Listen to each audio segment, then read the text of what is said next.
ST33 thyristor control board.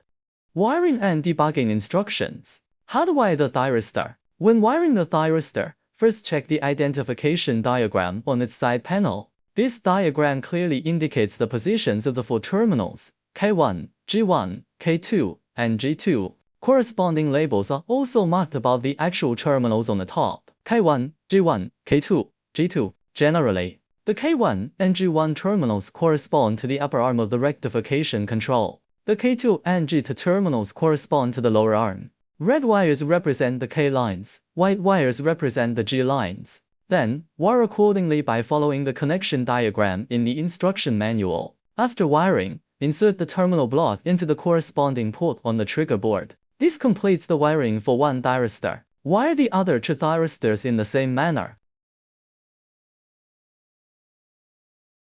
Pre-power checks. Before applying power, first wire the control board according to the actual requirements. The control board power supply only requires connecting the L1 and L2 wires. Next, connect the LCD screen ribbon cable. Then, connect the pre-wired thyristors to their corresponding ports on the board. Plug in the 3-phase synchronization signal lines. It is important to note, the TU synchronization signal line must be connected to the 3-phase power line connected to the thyristor's U terminal. The TV synchronization signal line corresponds to the V-phase power line. The TW synchronization signal line corresponds to the W-phase power line. Next, connect the external reference signals sequentially, such as the potentiometer and the start-stop switch. This completes the most basic debugging circuit setup. Close the circuit breaker to apply power. First, set the operating mode to open loop. After setting the mode, apply a reference signal of about 50%. Press the start button. The thyristor rectifier will now output power. Observe the meter display. It should change linearly, and the voltage should increase. When stopping the output, there will be a soft stop process, and the meter reading will slowly return to 0.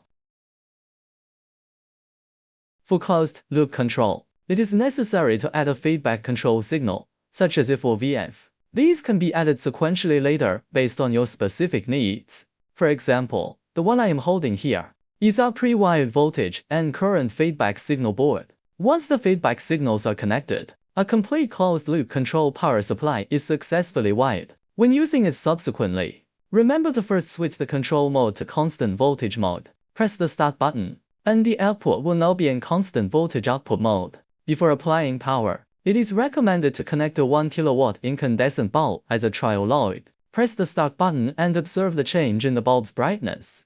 If the bulb's brightness changes continuously and smoothly according to different set values, then the control board wiring is normal. If loss of control occurs, it is abnormal. Immediately turn off the power and check for wiring errors to prevent damaging components. After the control board is debugged and verified to be working normally, you can connect the actual load for operation.